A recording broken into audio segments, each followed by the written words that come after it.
Muy buenos días con todos y con todas. Vamos a dar inicio a la sesión de inversiones del día de hoy apalancada a la gestión de riesgos. Como ustedes muy bien saben, estamos en el feriado de el Día de Acción de Gracias, que puede ser extensible hasta el día de mañana. Y obviamente los mercados van a estar relativamente enrangados, como les había mencionado. Ustedes habrán visto dentro del calendario económico cero noticias, el feriado, muy poco movimiento en los mercados. Quizá para hacer uno que otro scalping, pero realmente para generar una gestión integral en inversiones es imposible debido al feriado. Por favor, me comentan si todos pueden escucharme bien.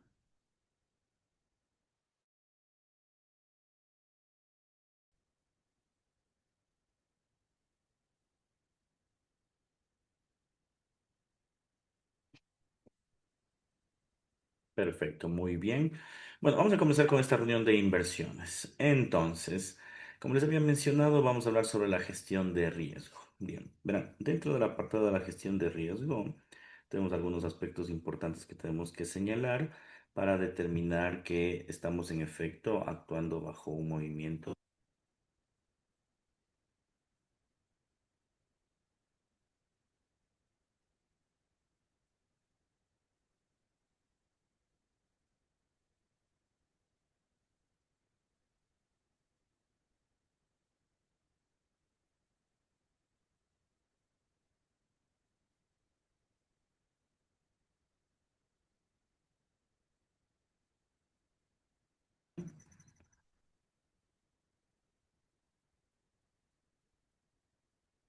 Hola, hola, ¿me escuchan?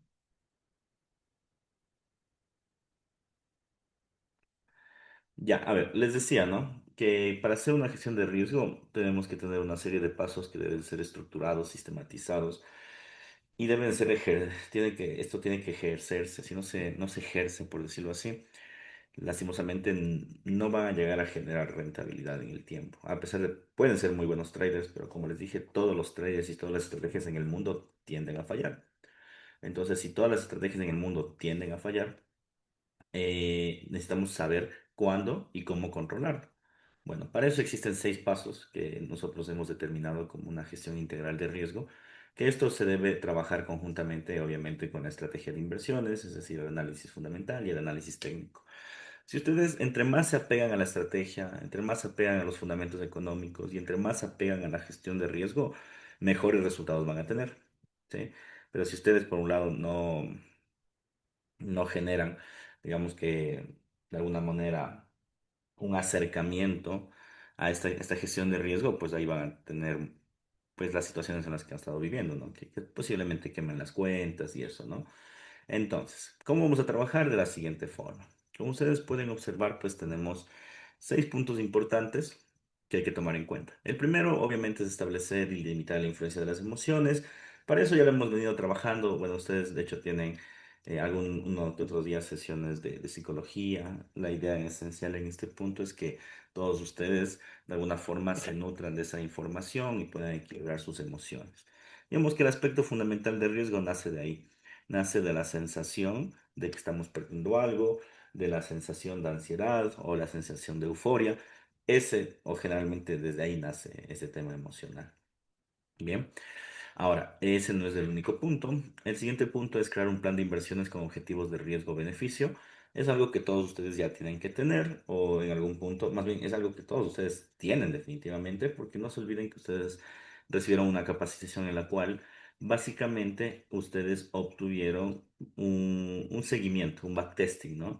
En donde se dice deben generar de rentabilidad, cuánto deben arriesgar, cuántas operaciones deben hacer. Ya, ese es el plan de trading que ustedes deben perseguir. Ese es un plan de trading inicial. Obviamente después con el tiempo el plan de trading debe ir mejorando, pero al ser un plan de trading inicial es algo que nosotros sí o sí tenemos que perseguir para obtener beneficios. Ya, entonces estos 2 primeros puntos son puntos que obviamente no vamos a ahondar porque son puntos que se los revisa todos los días y que ustedes ya lo tienen.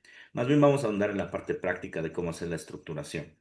Bueno, existen sí, sí, 4 puntos subsiguientes. Los voy a leer y luego los voy a poner en práctica. Primero es delimitar el tamaño de las posiciones para proteger el capital y no sobreexponerse. Cuando llamamos la sobreexposición es cuando hacemos muchas operaciones al mismo tiempo, es decir, hacemos 5 o 6 operaciones al mismo tiempo. Y aquí cabe destacar una parte importante. A ver, que nosotros hagamos varias operaciones como un portafolio de inversión, no significa que ustedes deban copiar al pie de la letra todas las operaciones. Pues para nada, ¿no? Básicamente lo que nosotros tenemos que hacer es que tenemos que elegir las operaciones que deben ser bajo nuestro marco de riesgo que vamos a observar. ¿Ya? Si yo les hago un montón de operaciones o los demás instructores hacen un montón de operaciones, no es para que ustedes las copien absolutamente todas, sino es las que ustedes les consideren necesarias. Miren, muchos de ustedes ya llevan un tiempo aquí. Bueno, los que son relativamente nuevos, bueno, ya se darán cuenta que qué instrumentos les parece mejor operar y otros no. Pero los que ya llevan un tiempo aquí, indudablemente sabrán qué instrumentos sí y qué instrumentos no, ¿ya? Entonces ustedes tienen que perseguir los instrumentos que probablemente les den mayor tasa de rentabilidad o que para ustedes sean mucho mejor. Bien, entonces por eso es que tenemos diferentes instructores, diferentes carteras, como para que ustedes vayan diversificando, vean que sí y que no. No significa que, por ejemplo, Eric en la madrugada haga 5 operaciones en algunos instrumentos, yo suelo hacer igual unas 5 o 6 y Freddy unas 3 o 4. O sea, imagínense, son como unas 15 operaciones. Genera una sobreexposición terrible. Bien, entonces hay que tener en cuenta eso. Usar operaciones de stop loss, trailing stop y take profit es algo que ya venimos haciendo. Siempre ajustamos el stop loss. El trailing stop es ajustar el stop loss como tal, ¿no? Es decir, estamos en ganancias, lo que vamos a hacer es subir el stop loss a break-even inicialmente y luego a ganancias. Eso es un trailing stop. El stop loss es proteger las pérdidas y el take profit es también regular las ganancias. Sin embargo, lo que tenemos que hacer siempre es en base a las figuras del mercado, es decir, en base a los techos, dobles pisos, zonas de liquidez, etcétera. Generalmente el mercado siempre se va a mover bajo esas zonas. Rara vez el mercado rompe las zonas de liquidez para topar los stop loss y luego sube. Rara vez sí suele pasar y pasa mucho por la manipulación del mercado. Ojo, cuando hablamos de manipulación de mercado, no me estoy refiriendo a que el broker te esté manipulando las operaciones. No, sino me refiero a los grandes tenedores de inversión que hacen que los precios saben estas reglas ellos también y saben que si tú como trader vas a ajustar tus stop loss a cierto punto, entonces lo que hacen es sacarte y luego siguen su movimiento normal de precio. Por eso es que siempre tenemos que ver las zonas en el largo plazo. Por eso es que yo les digo como que en el corto plazo no está mal, ¿sí? Pero no es muy sostenible. Mientras que en el largo plazo sí lo es. ¿Por qué? Porque los grandes fondos de inversión, los bancos de inversión, los presidentes de los países y de los bancos, ellos no planifican la economía para minutos. Ellos saben que en minutos la gente invierte y se toman esa liquidez, pero ellos planifican la economía para el largo plazo. Entonces, claro, un stop loss más de largo plazo es mucho más fuerte que un stop loss de corto plazo. Aquí la esencia es saber cuándo tomar el stop loss, cuándo tomar el take profit, que es lo que vamos a ver. Hacer uso de la regla del 1 al 5%, el ratio riesgo-beneficio y la tasa de éxito, que es lo que vamos a hacer en este momento como ejercicio. Y por último, diversificar el riesgo para evitar la sobreexposición. En otras palabras, el tema de no invertir en los mismos instrumentos. Yo constantemente les digo, por ejemplo, no invertir en libra esterlina y también en euro dólar. Eso genera diversificación. Eso es una antidiversificación. Son instrumentos muy parecidos, muy iguales, que no tiene mucho sentido realmente que se operen así, de esa forma. ¿Vale? Entonces, hay que estudiar un poquito sobre la diversificación de instrumentos. Al final de esta sesión les voy a enviar un artículo para que ustedes pues, se aprendan un poco de memoria esto, el tema de la diversificación y el tema de las correlaciones. No es realmente complejo, pero sí es un tema que hay que leer, ¿no? En esta clase no la vamos a abordar porque es un tema bastante teórico y lo que me interesa ahorita más bien son ejercicios prácticos. Sí, yo en un momento pensé que el broker manipulaba porque cada vez que ponía una operación siempre perdía, pero ya aprendí. Sí, es que eso es lo que generalmente sucede a nivel psicológico. Tendemos o creamos una tendencia de echar la culpa a una tercera persona cuando el error siempre lo comete uno. El error siempre lo termina cometiendo el propio trader, ¿sí? Porque miren, en la plataforma que ustedes ven aquí en Ecuador, es la misma plataforma que ustedes van a ver en China, es la misma plataforma que van a ver en Japón, ¿ya? Entonces, una pregunta es, o sea, si es que en China o en Japón o en cualquier país se están generando profits o ganancias, entonces, ¿por qué yo no genero? Generalmente el aspecto emocional es el que juega aquí en contra. Bien. Entonces, nos vamos a centrar en estas 4 y 5 que son la parte práctica. La parte de la sobreexposición, ya vamos a hablar un poco sobre esto. Y la parte de diversificación, esto lo van a leer ustedes porque es teórico. ¿Ok? Entonces, vamos a hacer ejercicios primero tranquilos, sin analizar el mercado, aprovechando que estamos en Día de Acción de Gracias. Bien, como les decía, ¿no? Miren, esta es la gráfica del euro dólar. Miren, no me interesa si esto sube, si esto cae, no me interesa. Digamos que yo voy a comprar, solo es un ejemplo, ¿no? No digo que esto va a subir, solo digo que voy a comprar. Si yo compro en este punto, es decir, ese es mi punto de entrada, mi stop loss y mi take profit siempre tienen que ser en función de las figuras de mercado. Si ustedes observan esta figura para que desarrolle un movimiento al alza, de alguna forma está haciendo un doble piso. ¿Qué podría pasar? Que esto puede caer, ¿sí? Que esto podría caer, como ustedes pueden verse, y esto después de caer podría rebotar a la alza, ¿ya? Entonces, la probabilidad es que sí puede caer o puede subir directamente. Entonces, en el caso de que caiga, tú tienes que mantener un seguro. El seguro es el stop loss, es decir, colocar el stop loss por debajo de la figura que le estoy señalando. Ese es el stop loss adecuado, ya según las figuras de inversión. Y el take profit igual. Si esto llega a subir, inicialmente irá a este techo, luego a este, luego a este, luego a este, luego a este. Entonces, nuestro take profit, ¿sí? Debe ser también en función de las figuras. Nuestro take profit también debe ser en función de las figuras de mercado. Vamos a poner aquí. Entonces, lo que nos dice la regla del stop loss y take profit básicamente es que uno debe colocar estas posiciones, ¿sí? En función de las figuras, no en función de un dato matemático.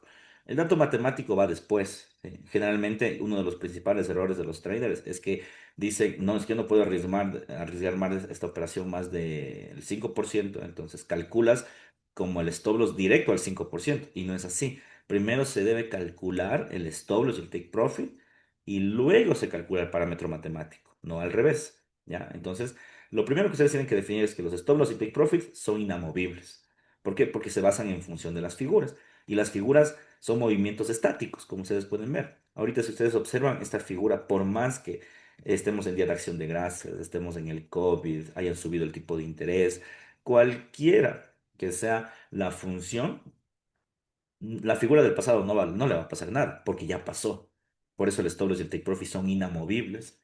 Lo que nuestro trabajo como trader es calcular el punto de entrada, uno. Dos, eh, calcular bien el lotaje. Punto. La gestión de riesgo se centra en eso. Si tú calculas bien el punto de entrada y calculas el lotaje, vas a ser rentable. Y vuelvo, insisto, no significa que no tengas stop loss. Vas a tener stop loss. Vas a tener stop loss, ¿sí? Pero de forma general o de forma en particular, no van a ser stop loss que te vayan a afectar la cuenta. Raúl Misola, José, buenos días. Decisión de compra o venta determinarías viendo la tendencia, ¿cuál es el criterio? Ninguno. Ahorita nuestra función no es analizar la compra ni la venta, es únicamente la gestión de riesgo, ¿sí? Vuelvo y repito, la clase del día de hoy es gestión de riesgo. No me interesa si esto sube, si esto cae, si esto se queda trabado, no es mi interés. Mi interés únicamente es que ustedes gestionen bien el riesgo, ¿ok? Esa parte que quede clara. Nosotros no estamos ahorita analizando si esto es compra, si esto es venta, no estamos analizando. Bien, perfecto. Entonces, no se olviden. Primero lo que tenemos que hacer es determinar un punto de entrada, determinar un stop loss, un take profit de forma fija. Bien, ahora. Otra de las causas que tenemos que tomar en cuenta para poner el stop loss y el take profit, siempre el stop loss tiene que estar por debajo de las zonas de liquidez, debajo de las order blocks, porque el mercado lo que puede hacer es lo que siempre hacen, ¿no? Los traders de largo plazo, los fondos de inversión lo que hacen es, saben que los traders acumulan sus operaciones en este punto, ¿ok? Entonces ellos lo que hacen a veces es liquidar, toman esas posiciones o incluso la penetran para generar un engaño de mercado y luego terminan despuntando. Entonces, si ustedes colocan una posición justo en la zona de liquidez o un poquito debajo de la zona de liquidez, es muy probable que les tope el stop loss. Siempre el stop loss tiene que estar debajo de la zona de liquidez. Siempre. Y el take profit también no tiene que estar de encima, tiene que estar en la zona de liquidez o por debajo de la zona de liquidez. Por la misma razón, los fondos de inversión saben que todos nosotros estamos apuntando a las zonas de liquidez. Entonces, si es que tú dejas justo tu take profit en la última zona de liquidez, eso topará y luego, en teoría debería topar para caer, ¿no es cierto? Pero a veces no lo hace. Cuando el parámetro es muy evidente, lo que hacen ellos es antes a la zona de liquidez, te cierran o te liquidan las operaciones y luego esto se regresa. En especial con los mercados Forex. El mercado Forex siempre es un mercado oscilatorio. Entonces, eso suele pasar muchísimo. Entonces, dos reglas importantes, el take profit siempre en la zona de liquidez o por debajo y el stop loss por debajo de las órdenes, que no te topen las órdenes. Profe, tal vez debajo un porcentaje de referencial. No, el mercado no es matemático, insisto. El mercado es técnico, es social, es político. El mercado no puede ser matemático nunca. Como les dije, la parte matemática, es lo primerito que les dije, la parte matemática no es aquí, la parte matemática viene después. Lo único que hace la parte matemática es ajustar los lotajes, nada más. Es lo único que hace. Pero de ahí, de forma particular, primero es la parte técnica y la parte fundamental. Y eso es una parte social y política. Ejemplo, el día de ayer, ¿no? O anteayer se bajaba el tipo de interés en Nueva Zelanda. Es más, se bajó. Eso tenía que caer. ¿Pero por qué subió? Es porque es un evento social, es un evento social, es un evento político. Seguramente esto ya descontó y terminó subiendo con fuerza. Y ya. Porque si fuéramos matemáticos, eso tuvo que haber caído en porcentaje de la caída del tipo de interés, que no fue así. Buenos días, espero estés bien. Mi recomendación es que esta clase 1 a 2 se las haga al inicio de las prácticas de los nuevos grupos. Sabes que esta clase nosotros siempre la tenemos. De hecho, ustedes cuando van al curso de avanzados, hay un módulo entero de este tipo de clases. Entonces, la recomendación sería más bien, antes de ingresar a las prácticas, si es que vienes de un curso, es procurar más bien revisar esta clase constantemente, porque esta clase es una clase que ya la hemos tenido muchísimas veces, ¿sí? Muchísimas veces. Ahora, si es que eres enteramente nueva y no llegaste por ninguna capacitación, sino fuiste directamente al grupo de prácticas, es lo que siempre recomendamos. Primero, rendir una evaluación de conocimientos, porque si vas directamente al grupo de prácticas es porque se da por entendido que ya conoces algo de gestión de riesgos, ¿sabes? Entonces, la recomendación es, si estás dentro de la capacitación, o sea, ubicar la clase, porque esta clase vuelve, insisto, se la da siempre, siempre se la repite, siempre se la da. Bien, y si vienes aparte y solo únicamente vienes a practicar, la idea aquí en esencial es rendir la evaluación de conocimientos y en función de eso ver en qué nivel te encuentras, porque yo sé que todo el mundo tiene ganas de hacer trading y todo eso, pero la idea aquí es hacerlo de forma correcta.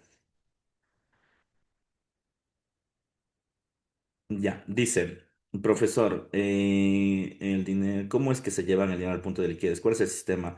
No, no es brujería. Lo que pasa es que, a ver, esto es sencillo. Los puntos de liquidez generalmente son puntos psicológicos. Por ejemplo, si nos vamos a ver muy sencillamente, ¿no? Al gráfico de Bitcoin. Mira, el gráfico de Bitcoin en este punto cayó. Si ustedes observan en este punto, ¿sí? Si ustedes observan en este punto es un punto que converge con el tiempo. No es brujería, simplemente los precios en el pasado, los fondos en el pasado, determinaron que el precio del Bitcoin, como puedes ver, esté entre 80 y 81. Punto.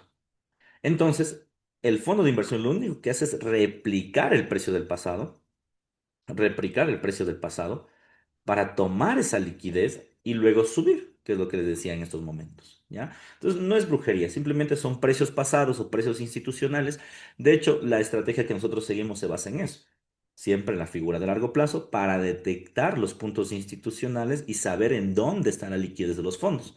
Por eso yo siempre les decía, por más que te sepas de gráfico de memoria, tienes que ver las figuras de largo plazo, siempre. Y por eso también les digo, no se basen solo en las figuras de corto plazo. No se basen solo en las figuras de corto plazo, porque las figuras de corto plazo carecen de sentido cuando ves una figura de largo plazo. Tú seguramente verás, mira, el Bitcoin se disparó, se fue a 91. Pues sí, buenísimo que se haya ido a 91. Pero en el largo plazo, sigue el Bitcoin teniendo un retroceso del 27%. No ha cambiado la tendencia en nada. Sigue siendo bajista. Bien, entonces por eso es que siempre se ven las figuras de largo plazo. Y como les dije, da la apariencia de que es brujería, pero no, realmente no. O sea, todos los mercados siempre van a las liquideces de largo plazo, siempre toman la liquidez de largo plazo. Y para ser un poco más técnicos, la liquidez de largo plazo es una liquidez planificada, ¿sí? Es una liquidez planificada. ¿Por qué funciona de esa forma la liquidez? Porque los bancos centrales planifican a la economía y eso también le incluye a los instrumentos para ver hacia dónde se dirige. Por ejemplo, el petróleo. El petróleo en este momento está entre 57, 58, 59. No es coincidencia. A los fondos de inversión, a los bancos, a la OPEP, a Estados Unidos, a China, le interesa que el petróleo esté en ese precio, en este momento. Por eso es que no se ha disparado. Entonces ustedes van a ver que constantemente rebota. O sea, no le interesa que suba. Va a terminar subiendo, sí, pero de momento les interesa que esté a esos precios. Por eso es que terminan rebotando en el largo plazo.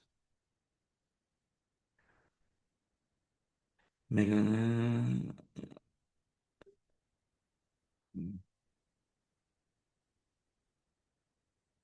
Perfecto, muy bien, muy bien. A ver, entonces, ya, a eso con stop loss y take profits, ¿ok? Eso es con stop loss y take profits. No se olvide, stop loss y take profits siempre por debajo de la zona de liquidez y obedeciendo a las figuras de inversión. El stop loss y el take profit, dependiendo de la temporalidad, son fijos, son estables, no son movibles. Por eso a veces cuando ustedes me dicen, y cierro la operación de forma manual y muevo el stop loss, y yo les digo, no, dejen que el stop loss les toque, ¿ya? ¿Por qué? Porque es parte del gráfico, ¿sí? Es parte del gráfico del mercado. Si tú lo mueves de forma manual, ya no es un sesgo objetivo, ya no es una gestión de riesgo, es una gestión emocional. Es como que estoy perdiendo, ya me va a topar el stop loss, mejor asumo la pérdida. Y en muchos de los casos ustedes habrán visto que está a punto de topar el stop loss y luego se dispara. Es porque justamente obedece a la regla de la zona de liquidez. Ya, entonces, nunca de los nunca se deben topar los stop loss ni los take profits. La única forma en la que tú quieras topar el stop loss es que subas el stop loss a ganancias, es decir, a break-even, lo que les dije. Es la única manera. O ir siguiendo la tendencia, es decir, puedes mover el take profit siempre y cuando sigas una tendencia o tu estrategia es una estrategia de swing en tendencia. Ahí sí, definitivamente es algo que debes hacer.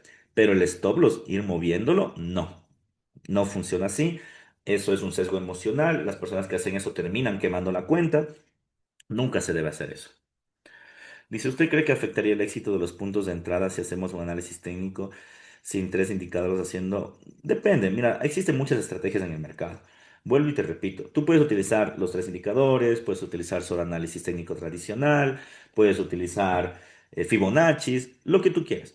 Todas las estrategias van a fallarte, todas. No existe ninguna en el mundo que no tenga un stop loss. No existe así ninguna, absolutamente ninguna.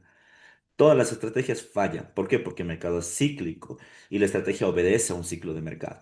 Ahora, yo les decía que estos meses son muy buenos porque estamos en un ciclo de estancamiento.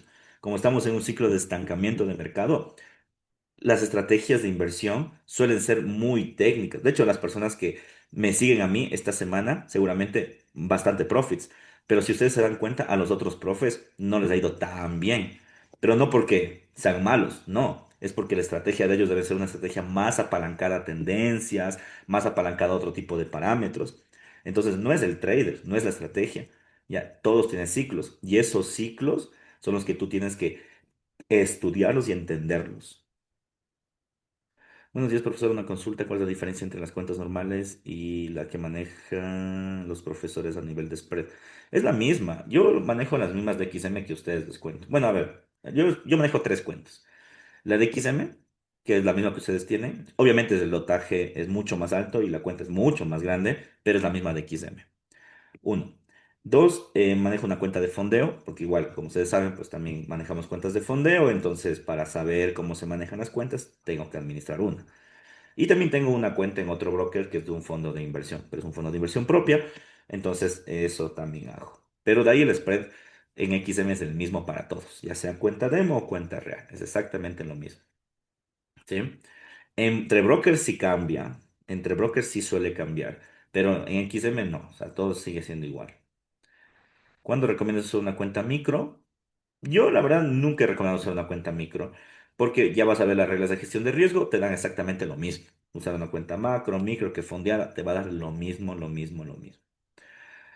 Profe, estoy en temas de la IA, ¿me puede ayudar más? Profe, estos temas de la IA. Bueno, esos temas de IA y tanta cosa, lo que tendríamos que hacer es verlo mucho más adelante, porque ahorita es clase de gestión de riesgo. Por favor, enfóquense, muchachos, ¿sí? No es una clase abierta de preguntas y respuestas, es una clase de gestión de riesgo, ¿sí? No es una clase de análisis técnico, no es una clase de análisis fundamental, no es una clase de portafolios, no es una clase de inteligencia artificial, no es una clase de criptomonedas, es una clase de gestión de riesgo. Enfóquese y haga preguntas en función de la gestión de riesgo. ¿sí? Para poder seguir avanzando. Ya, dice, para usar un lote uno y uno el oro, ¿cuánto es lo mínimo de capital? Ya van a ver eso.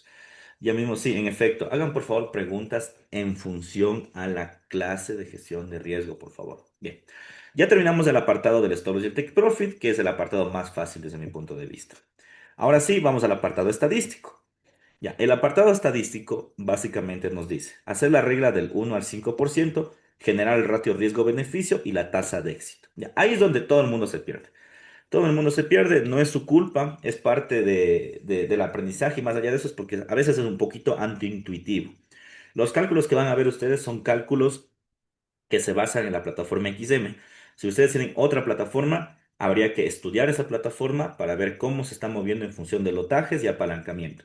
De modo que, repito, todas las personas que están en XM les va a funcionar estos cálculos. Si estás en otra plataforma, habría que estudiar la plataforma, los spreads de la plataforma. En base a todo lo que haga la plataforma, se hace el estudio de riesgo. ¿Sí? Adicional a esto, cabe destacar, en esta clase solo vamos a ver los instrumentos que más utilizamos, no vamos a ver todos los instrumentos. Por eso es que yo siempre les digo, si ustedes quieren un instrumento, avísenme con tiempo para yo hacer el estudio financiero, el estudio de riesgo y el estudio fundamental.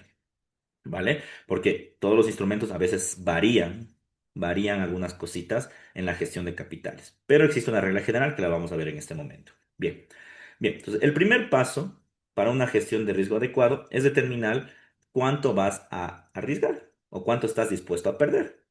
Esa es la realidad. Uno no hace la gestión en función de la rentabilidad. Uno hace la gestión en función de cuánto vas a arriesgar. Por eso se llama gestión de riesgo. No se llama gestión de rentabilidad. Ya, entonces es lo primero que tienen que meterse en su cabecita. Lo que ustedes van a trabajar ahorita es en función de lo que ustedes van a perder. ¿Ok? Con eso no quiero decir que van a perder. No estoy diciendo eso. Lo que estoy diciendo es que se va a gestionar el riesgo, nada más. Entonces, lo primero que tienen que definir es el capital. Vamos a suponer que tienen un capital de $10,000. Y luego ustedes tienen un riesgo que puede ser del 1 al 5%. Del 1 al 5% es el riesgo, ¿sí? Que ustedes en este caso pueden obtener, pueden elegir. Es el riesgo recomendable. Si ustedes arriesgan el 5%, tienen que tener una racha al menos de 540 operaciones seguidas en pérdida para quemar la cuenta. Así de fácil es.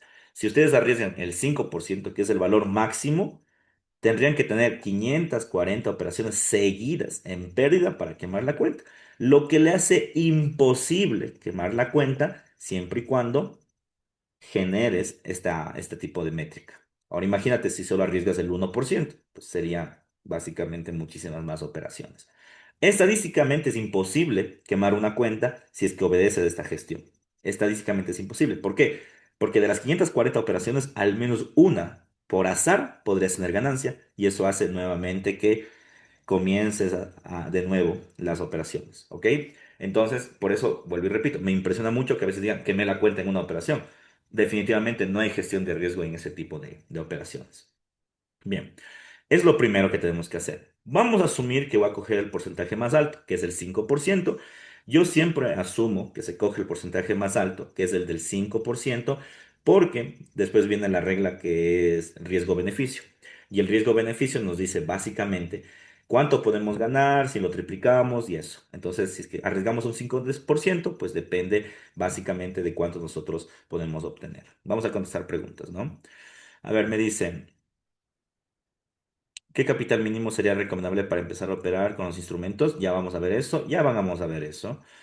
Pero depende del capital que nosotros utilizamos para no quemar la cuenta. Obviamente depende del capital, por eso es en porcentaje. Yo estoy asumiendo un capital de $10,000. Ya vamos a hacer algunos simulacros con algunos capitales de $1,000, de 500, de 200, de 100, de 50, de 30, de todo hay.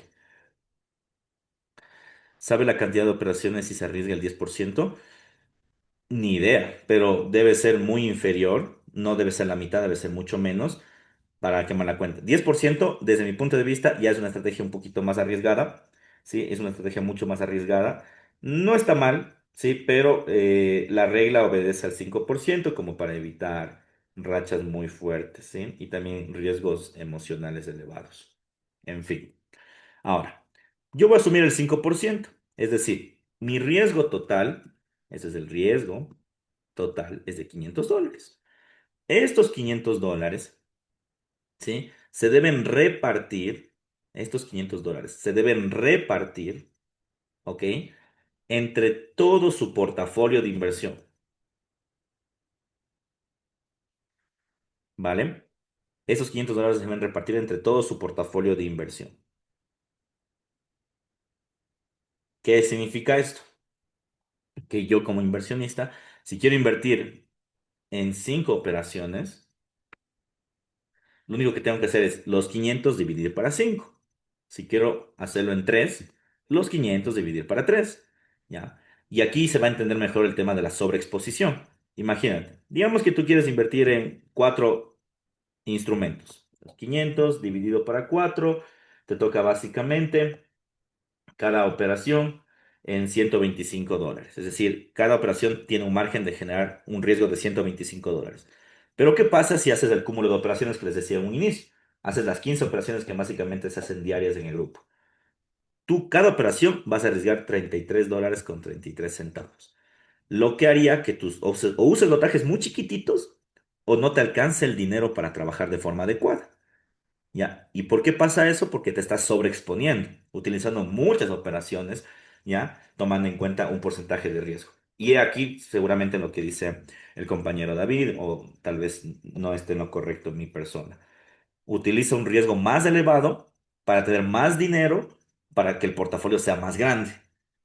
Ya, eso no está tan bien, porque lo que estás haciendo es afectando a tu cuenta en el caso de que suceda algo mal. Por eso yo recomiendo que no sobrepasen el 5%.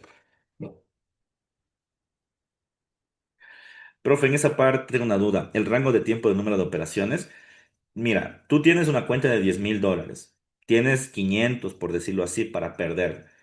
Digamos que de las 4 operaciones, 3 ya te cerraron. ¿Ya? Entonces tienes una operación abierta. Para tu siguiente portafolio tienes que hacer el mismo cálculo. Tienes los mismos $500 menos la una operación que ya tienes abierta. Tendrías en este caso 3 operaciones más por hacer. ¿Y ya? Entonces aquí no influye tanto el tiempo. Si no tienes una operación abierta, si la tienes, ya no puedes administrar o operar más operaciones, hacer más operaciones porque estarías sobrepasando el 5%. Lo que podrías hacer es utilizar el 2%, me invento, de la cuenta en una cartera. En otra cartera utilizar el otro 2% de la cuenta, ahí tendrías 4%. Y el último utilizar el 1% de la cuenta. Ahí podrías tener, digamos, que una cartera un poco más grande, mejor nivelada.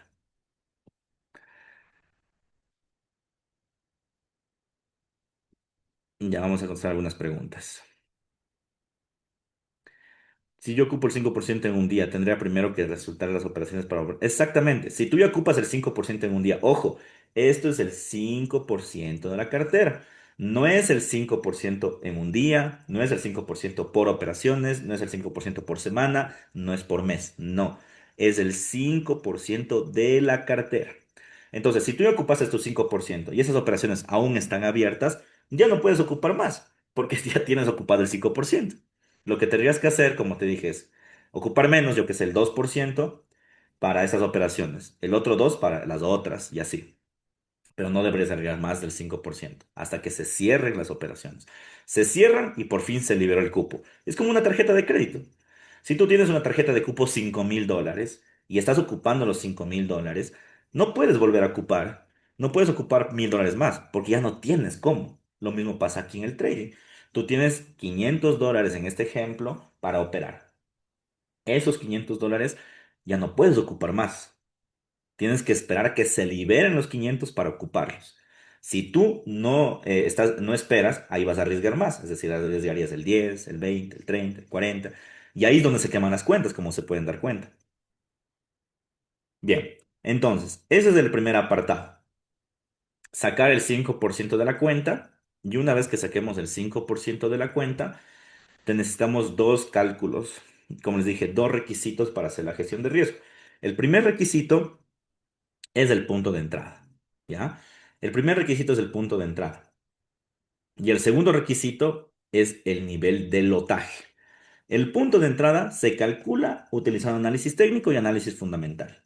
Así se calcula el punto de entrada, ¿vale? Entonces, yo estoy suponiendo, como les dije, mi interés en este momento no es analizar, pero voy a suponer que mi punto de entrada es este.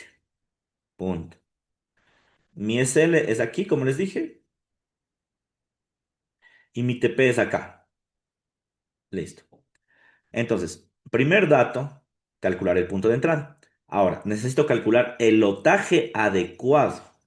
Para calcular el lotaje adecuado, necesito dos datos.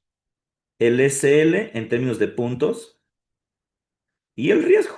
El riesgo yo ya tengo, es $500. Ahora necesito el SL. Ya, ¿cómo calculo el SL? Del punto de entrada de aquí, solo tomo la herramienta cruz y voy acá. Y ahí me dice cuántos puntos son. Me dice que son 1085 puntos.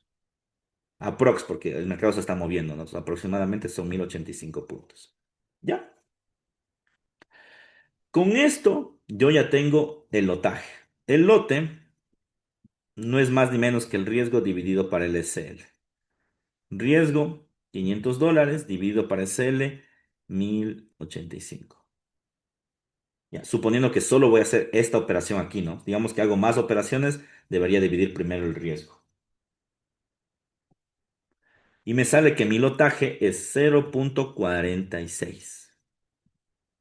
¿Ya? Esa es la fórmula. Ya les voy a dar un Excel con la calculadora para que ustedes solo metan datos y se genere solo. Entonces, aplasto nueva orden,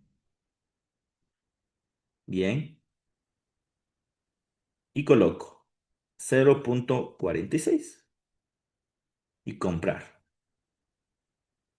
Pueden colocar el stop loss y take profit de forma manual. Yo siempre lo coloco de forma, digamos que solo arrastro las líneas, siempre arrastro las líneas, me gusta.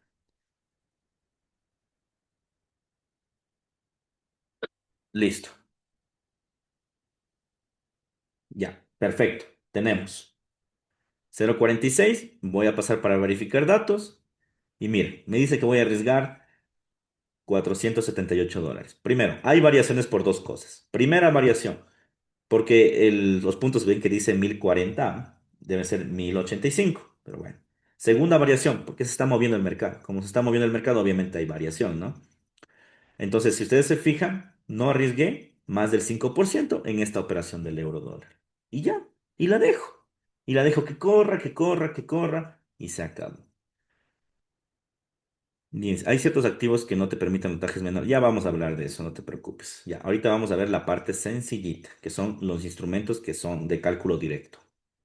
Bien, los instrumentos de cálculo directo generalmente son oro, petróleo y todo el mercado Forex. Es decir, funcionan bajo esta fórmula. Solo es riesgo para stop loss, punto. Bien, entonces, una vez hecho esto, ya tengo calculado mi 5%. Pero ustedes se fijan, no calculé primero lo que hacen mal los traders, es decir, tengo el 5%, puedo utilizar volumen uno, entonces mi stop loss tiene que ser máximo hasta aquí, porque si es que no me paso del 5%.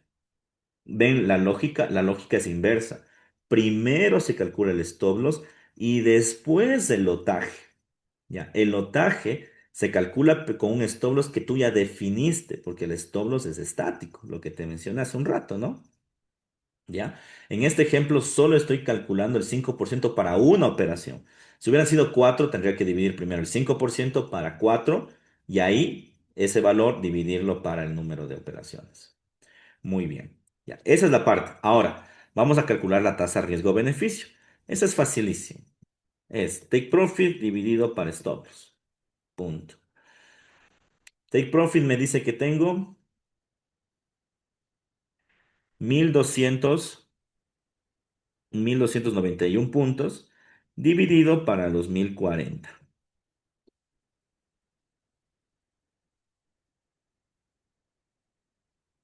Ya, y me sale 1,24. A este valor siempre tienen que poner -1. ¿Qué significa? Que en esta operación yo estoy ganando 1,24 dólares cuando arriesgo $1. Es decir, por cada dólar de riesgo que estoy sometiéndome, gano $1,24. Eso es lo que dice. en términos porcentuales. Estoy arriesgando el 5% de mi cuenta para ganar aproximadamente el 5,24%. Listo. Miren, así de sencillo es. Si tú no hubieras arriesgado el 5%, hubieras arriesgado el 1% fácil. Arriesgo el 1% de mi cuenta para ganar el 1,24.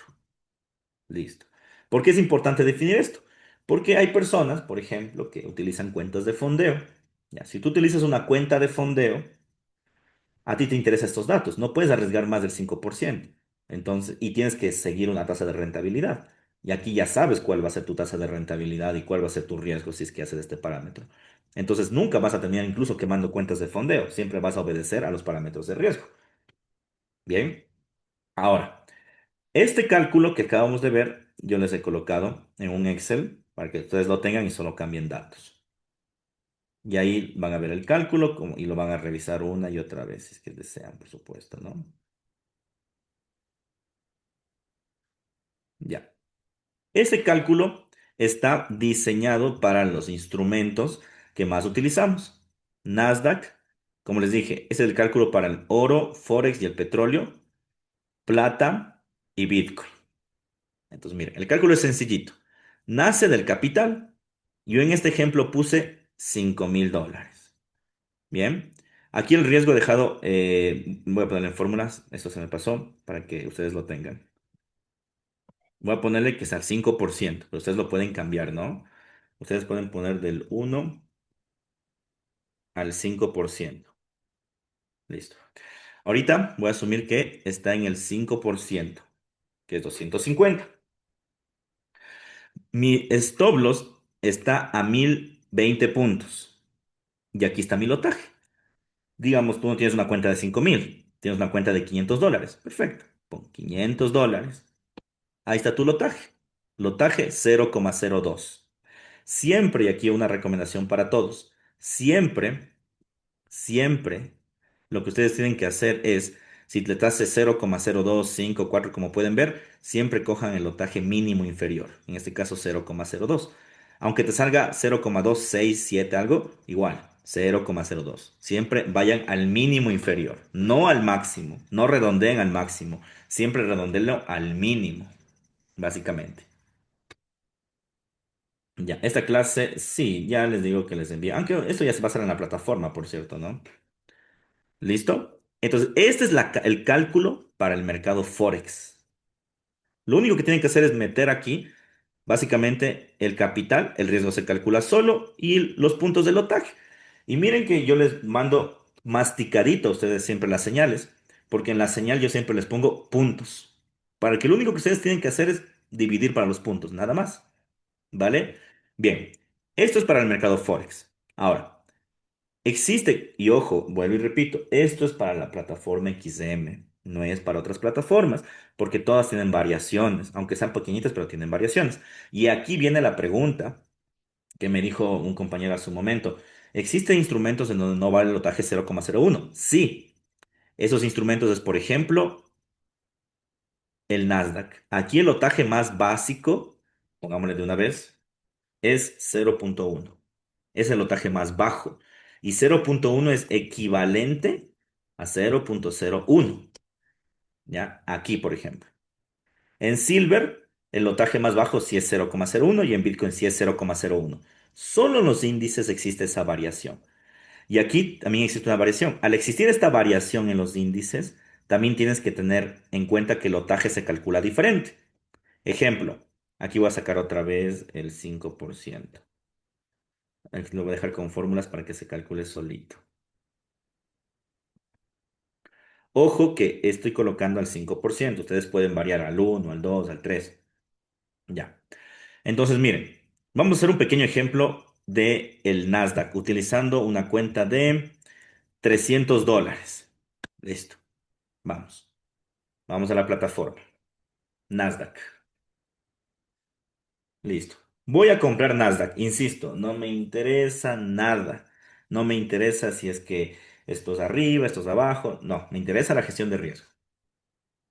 Ya, tú vas a comprar Nasdaq. punto de entrada aquí. Stop los voy a dejarle aquí porque hay una bandera. Y mi take profit voy a dejarle aquí, sí, ya que rompa la bandera. Ya. ¿Qué tengo que hacer? Calcular del punto de entrada al stop loss. Bien, de aquí a acá. Me dice que son 7174 puntos. Me voy al Excel. Listo. Y coloco 7174 puntos. ¿Ya? Me dice que el lote en la plataforma, ya convertido todo, tiene que ser 0,02, perdón, 0,209, pero como les dije, siempre al mínimo. Entonces, el mínimo es 0,2. Ok, listo. Dice, asumiendo el lotaje que solo, sí, asumiendo que solo se trabaja en una plataforma, exactamente. Entonces, me voy a la plataforma, nueva orden, y coloco 0,2 y comprar. Listo. Uy, se me salió, dame un ratito. Comprar, ¿ya? Voy a modificar y aquí puedo poner en puntos. Era 7176 me parece. ¿Ya? Stop loss. Y miren ustedes, no arriesgado más de 14,35. En otras palabras, no arriesgué en el Nasdaq más de los $15 que me estaba permitido con una cuenta de 300. Como pueden ver, arriesgué 15 dolaritos. Realmente arriesgué 14 con algo porque como no cogimos todos los decimales, siempre hay que coger al mínimo inferior en riesgo, no al máximo, sino al mínimo. No arriesgué más de $14. Y listo. Ya tengo mi operación en swing trading tranquilamente y dejo que esto corra. Ya en el Nasdaq. Ya, miren, eso es un ejemplo práctico del Nasdaq, por ejemplo. ¿Sí? Profe, si le ponemos al 2%, pongámosle al 2%. Ya no le haces el 5, cambias, le pones al 2. Tu porcentaje es de 6. Pero mira, tu riesgo, tu plataforma te dice que es 0,08. Entonces vamos. Me voy a nueva orden, coloco 0,08. Ya no se puede. ¿Por qué no se puede? No se puede porque el mínimo del Nasdaq es 0,1. ¿Me hago entender? Muy bien. Entonces, tu cuenta o elevas el riesgo al 5% o elevas el nivel de tu cuenta. Uno de los dos tienes que hacer. O cambias de instrumento también. El Nasdaq no es para ti. Es lo que les decía. Tal vez el Nasdaq no sea para todos. Tal vez porque tengan cuentas muy chiquititas.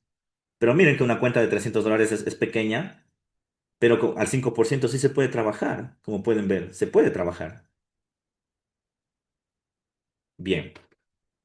Vamos con otra operación más, el Bitcoin. Ya, también el Bitcoin es algo que hacemos bastante. Ya, Bitcoin. Ya, como les dije, no me interesa el análisis, voy a vender. Listo, voy a coger este punto de entrada.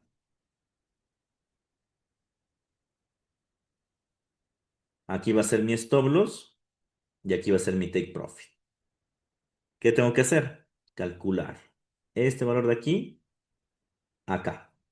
Me dice que son 184,491 puntos. ¿Ya? SL voy a meterle en ese punto. Listo. Entonces, me voy a la calculadora. A ver, ¿dónde está Bitcoin? Aquí está Bitcoin. Ya, a ver, déjame ponerle fórmula nuevamente. Déjame ponerle fórmula a todos más bien, porque no sé por qué no le he puesto.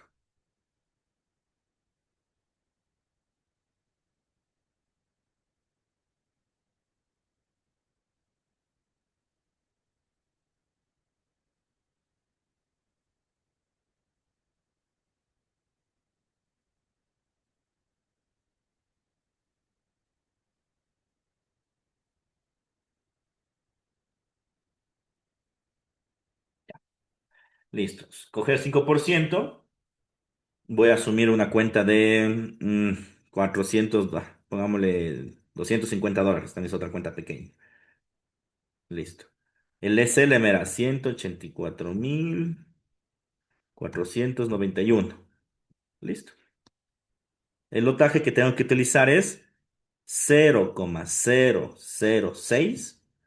Ese lotaje no existe. El mínimo es 0,01. Entonces, aquí definitivamente yo no puedo operar en Bitcoin porque estoy en el porcentaje de riesgo máximo. Y aquí respondo a la pregunta que me hacen los compañeros. Me dicen, ¿cuál es el capital mínimo para poder operar esto? Bueno, tendríamos que calcular cuál es el lotaje, perdón, el capital óptimo para ese tipo de operaciones. Pero yo te diría que generalmente desde $500 uno ya puede operar con lotajes bajos. Mira, $500, el lotaje en la plataforma 0,01. Nos vamos acá, nueva orden, 0,01. Vender. Listo. Ya, voy a poner el stop loss. Solo déjenme modificar la orden al stop loss como les dije. Y pongo 184.491. Ya. Voy a pasar y mire, no voy a arriesgar más de $18,45, que es lo que me decía básicamente mi calculadora. Siempre va a ser menos, como les dije, por el tema de que, miren, $25. Siempre va a ser menos porque no estoy tomando en cuenta los decimales. Siempre va a ser menos. ¿Ya? Pero mire, no arriesgamos más del 5% en esta inversión. Sí, el Excel sí les voy a enviar, no se preocupen. Cero preocupación. ¿Ya? Ojo que ahorita lo único que hice fue ingresar de mercado. Esto va a mejorar cuando ya busquemos los puntos de entrada, lo que les decía. Cuando ya hagamos análisis técnico, hagamos la estrategia, hagamos fundamentales, ahí va a mejorar porque el punto de entrada va a ser mucho más idóneo, por decirlo así. ¿Ok? Pero si ustedes se fijan, esos son con los principales instrumentos que tenemos. Nasdaq, todo el mercado Forex, oros, petróleo, la plata y el Bitcoin. Lo único que tienen que hacer principalmente es solo poner los puntos aquí. Ustedes ponen los puntos del SL y se acabó. ¿De dónde sacan los puntos? De las entradas que nosotros mismos les damos. Nosotros mismos les damos las entradas con puntos, justamente para que sea fácilmente diseñado esto. Siempre la entrada les va a llegar a ustedes así. De hecho, siempre les llega así. Bitcoin, stop loss. Bueno, aquí no hay take profit porque es un ejemplo. Y stop loss. ¿Qué tienen que fijarse aquí? El nivel de puntos. Nada más. Ujú. Ya cuando tengan un poquito más de experiencia, ustedes mismos van a ver que después ya es muy intuitivo realmente esto. Es como, este lote de ley es 0,01, de ley es uno, de ley es esto. Ya. Pero eso ya con el tiempo lo irán haciendo. Bien, chicos, está por finalizar la sesión. Con eso terminamos la parte de gestión de riesgo, esperando que les haya instruido y servido para que todos ustedes puedan generar rentabilidades y riesgos controlados. Como les dije, la esencia de la inversión sí son los puntos de entrada, sí es el análisis técnico y fundamental, pero el eje transversal es el riesgo. ¿Sí? Chicos, me despido. Espero que esta clase les haya gustado, que tengan un bonito día y cualquier cosita, pues me van avisando, ¿no? Una muy buena noche, mañana y tarde. Chao.